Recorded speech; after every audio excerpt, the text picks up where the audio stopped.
ปีนี้กินเจทั้งทีทำไมต้องอ้วนขึ้น Calories Killer จัดให้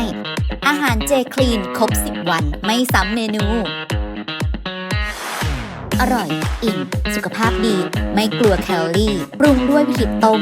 นึ่งย่างใช้ข้าวไรซ์เบอร์รี่และย่าหวานแทนน้ำตาลส่งตรงถึงบ้านวันเว้นวันสดใหม่ทุกมื้อจองตอนนี้ Early Bird ลดทันที 17% Calories Killer อร่อยไม่อ้วนเจปีนี้ต้องลอง